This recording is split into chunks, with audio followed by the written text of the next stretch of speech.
एक दिन राजा परीक्षित धनुष लेकर वन में शिकार खेलने गए हुए थे। हरिणों के पीछे दौड़ते दौड़ते वे थक गए और उन्हें बड़े जोर की भूख और प्यास लगने लगी। जब कहीं उन्हें कोई जलाशय नहीं मिला तब वे पास के ही एक ऋषि आश्रम में प्रवेश कर गए। उन्होंने देखा कि वहाँ आंखें बंद करके शांत भाव से एक मुनि आसन पर बैठे हुए हैं। इंद्रिय, प्राण, मन और बुद्धि के निरुद्ध हो जाने से वह संसार से ऊपर उठ गए थे। जागृत, स्वप्न और सुषुप्ति इन तीनों अवस्थाओं से रहित निर्विकार ब्रह्मरूप पद में वे स्थित थे। उनका शरीर बिखरी हुई जटाओं से और कृष्ण मृग चर्म से ढका हुआ था। राजा परीक्षित ने ऐसी ही अवस्था में उनसे जल मांगा, क्योंकि प्यास से उनका गला सूखा जा रहा था। जब राजा को वहाँ बैठने के लिए तिनके का भी आसन नहीं मिला, किसी ने उन्हें भूमि पर भी बैठने को नहीं कहा। अर्घ्य और आदर भरी मीठी बातें तो कहाँ से मिलती। तब अपने आप को अपमानित मानकर वे क्रोध के वश हो गए। वे भूख प्यास से छटपटा रहे थे, इसलिए एकाएक उन्हें ब्राह्मण के प्रति ईर्ष्या और क्रोध हो आया। उनके जीवन में इस प्रकार का यह पहला ही अवसर था।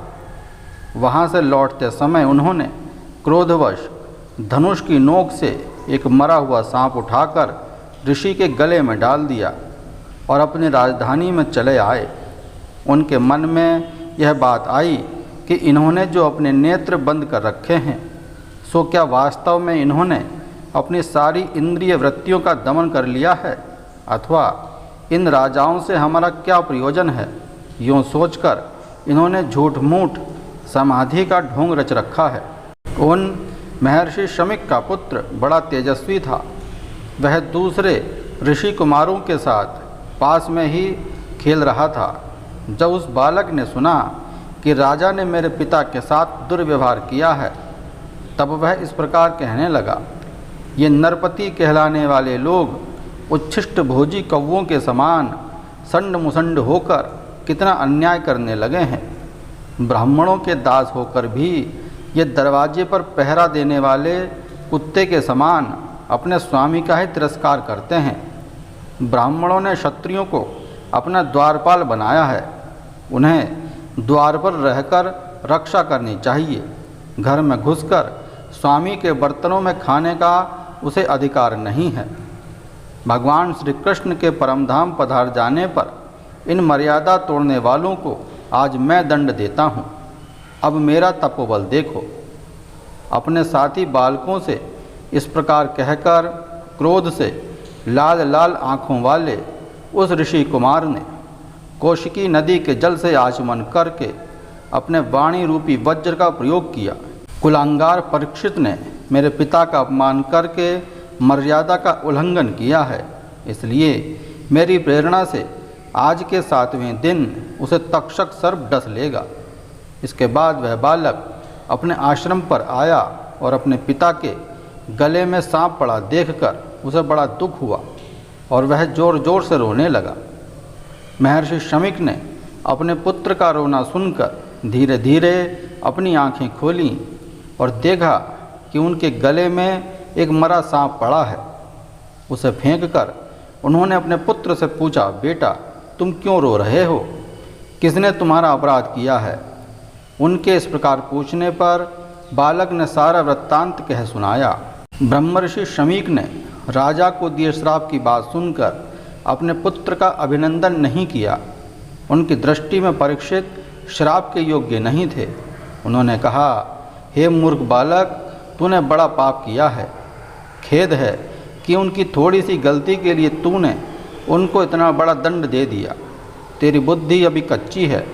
तुझे भगवत स्वरूप राजा को साधारण मनुष्यों के समान नहीं समझना चाहिए, क्योंकि राजा के दुस्सह तेज से सुरक्षित और निर्भय रहकर ही प्रजा अपना कल्याण संपादन करती है।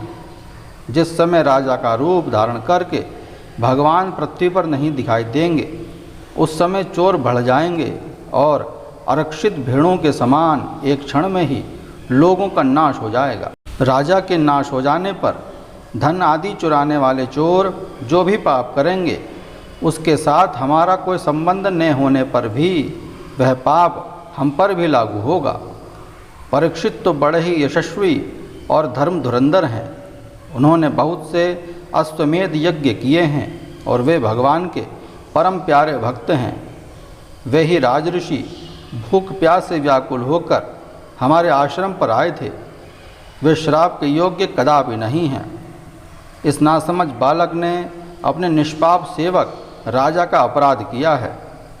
सर्वात्मा भगवान कृपा करके मेरे इस नादान बालक को क्षमा करें। महामुनि शमिक को अपने पुत्र के अपराध पर बड़ा पश्चाताप हुआ। राजा परीक्षित ने जो उनका अपमान किया था उस पर तो उन्होंने ध्यान ही नहीं दिया। महात्माओं का स्वभाव ही ऐसा होता है कि जगत में जब दूसरे लोग उन्हें सुख व दुखादि द्वंद्वों में डाल देते हैं, तब भी वे प्रायः हर्षित या व्यथित नहीं होते, क्योंकि आत्मा का स्वरूप तो गुणों से सर्वथा परे है।